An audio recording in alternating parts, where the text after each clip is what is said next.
I've got to keep control. Welcome to MsMojo, and today we're counting down our picks for the top 10 dance scenes in 70s movies. So I do what I do. When I'm through, then I'm through. For this list, we'll be looking at the grooviest movie dances from the decade that brought you bell-bottoms and disco. Did our list get your toes tapping? Sound off in the comments. Number 10, Puttin' on the Ritz, Young Frankenstein. To demonstrate the majesty of his creation, Dr. Frankenstein dolls him up and puts him on stage in this comedy classic. If you're blue and you don't know where to go to, why don't you go where fashion sits? As the two duet the famous Puttin' on the Ritz, the monster defies rigor mortis and taps his undead troubles away for a horrified audience. This one gets points for sheer originality. Who would have thought that Frankenstein's monster would ever be done up to look like Fred Astaire? Dressed up like $1 million trooper. Apparently, we're lucky the scene even made it into the movie. Director Mel Brooks argued against it, saying it would be too silly, which is ironic considering Mel Brooks' entire filmography. Actor and co-writer Gene Wilder finally wore him down, and we're eternally grateful. Number 9, Bottle Dance, Fiddler on the Roof. As the characters come together for the wedding of Seitel and Mottel, the men of the village perform a traditional bottle dance.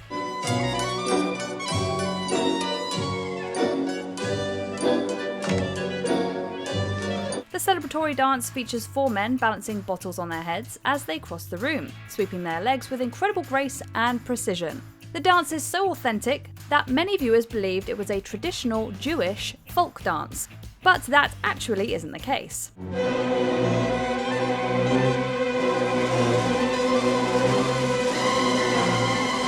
While based on some Orthodox Jewish wedding celebrations he attended, it's mostly a creation of the original musical's director-choreographer Jerome Robbins.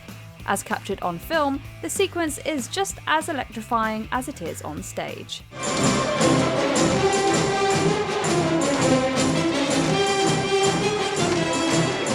Number 8, I've Got a Golden Ticket, Willy Wonka and the Chocolate Factory.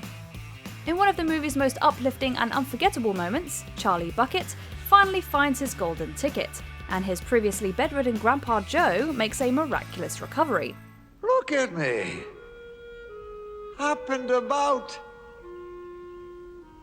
I haven't done this in 20 years. Apparently, a diet of cabbage water and bread does a body good.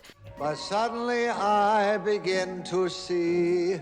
Watching Grandpa Joe get his dancing legs back is part of what makes the whole scene so special. He and Charlie are not performing the most complicated choreography here, but that's not really the point. It's just a moment of sheer and infectious joy.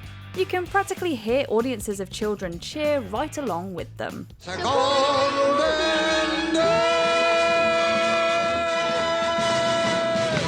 Number 7, Emerald City Sequence, The Wiz. In this Wizard of Oz adaptation, Dorothy, the Scarecrow, the Tin Man and the Lion reach the Emerald City, a highly stylized version of Manhattan. May I welcome you to the Emerald City? This 7-minute sequence, shot at the base of the World Trade Center, was the most expensive set piece in the entire film.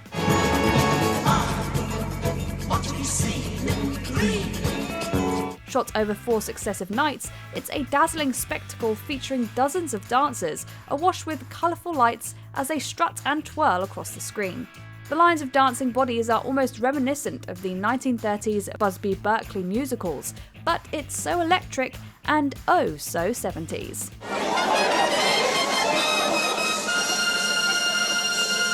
Number 6, Portobello Road, Bedknobs and Broomsticks. For this underrated Disney classic, Angela Lansbury plays a witch who takes in 3 orphan children during the war. The group travels to Portobello Road, the site of a famed street market. You'll find what you want in the Portobello Road. There, they encounter a cavalcade of immigrant dancers from places as close as the Scottish Highlands and as far-flung as India.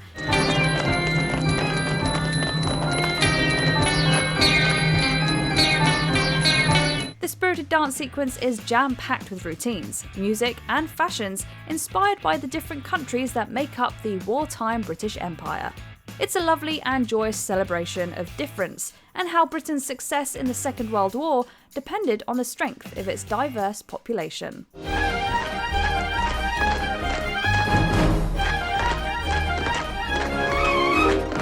Number 5. Time Warp, the Rocky Horror Picture Show. It's the creepiest dance party you've ever been to, but at least the dance is kinda easy.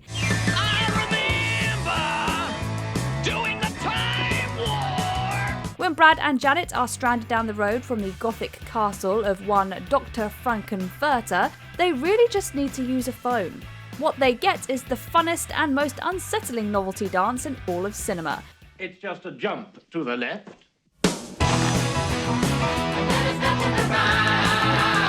They stumble upon a party full of very strange people who introduce them to the time warp. Wild, frenetic, and endlessly bizarre, the sequence has become the movie's calling card. Though the movie didn't make a mainstream impact right away, fans have been doing the time warp at midnight showings ever since.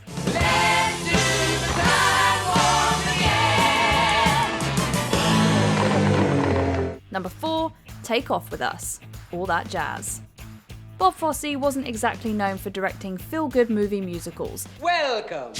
Welcome aboard Erotica. The semi-autobiographical All That Jazz finds him taking his hip-thrusting choreography to new and erotic extremes.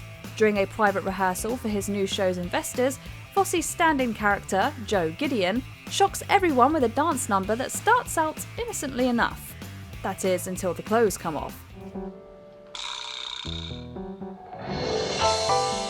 Then, things turn into an all-out ritualistic and erotic free-for-all set to music.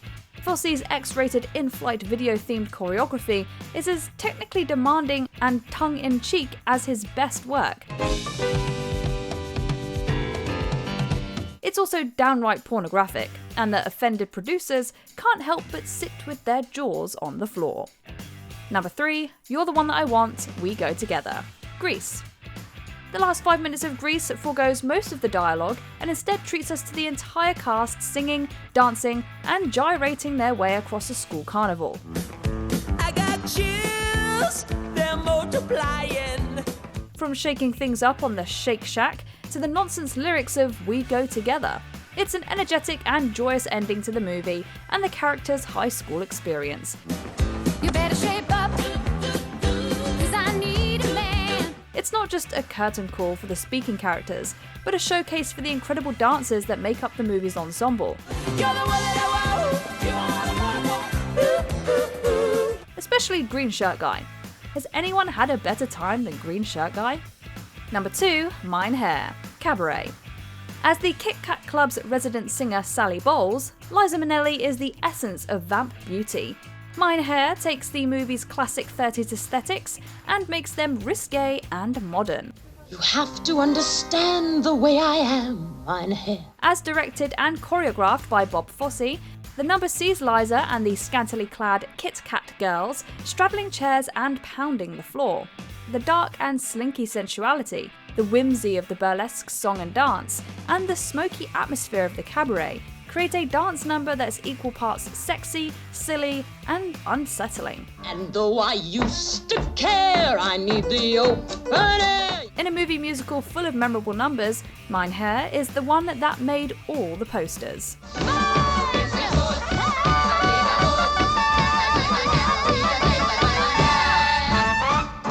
Before we unveil our top pick, here are a few honourable mentions.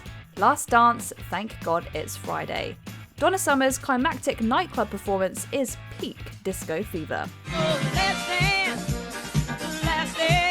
Aquarius, Hair. A country boy encounters a troupe of hippies dancing in Central Park.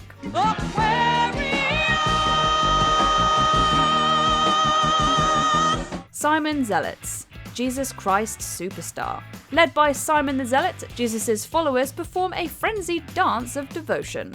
But you know I love you. Did you see our way? Camelot Song, Monty Python and the Holy Grail. The Knights of the Round Table are sillier than legend would have it. We dine well here in Camelot. We ham and jam and spam. Before we continue, be sure to subscribe to our channel and ring the bell to get notified about our latest videos. You have the option to be notified for occasional videos or all of them. If you're on your phone, make sure you go into your settings and switch on notifications.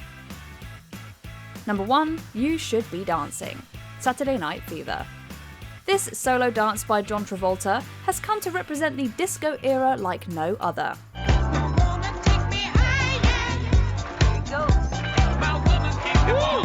As Tony Manero, the excessively limber patron of New York's 2001 Odyssey Disco, the actor cemented many of the character's stylish moves into the public memory of the 1970s. Even if you haven't seen the movie, you'll know the choreography.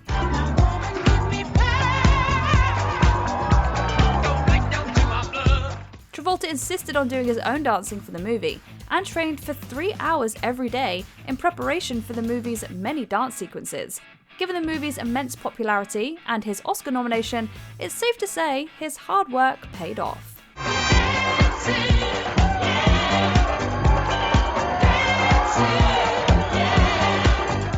Do you agree with our picks? Check out this other recent clip from MsMojo, and be sure to subscribe and ring the bell to be notified about our latest videos.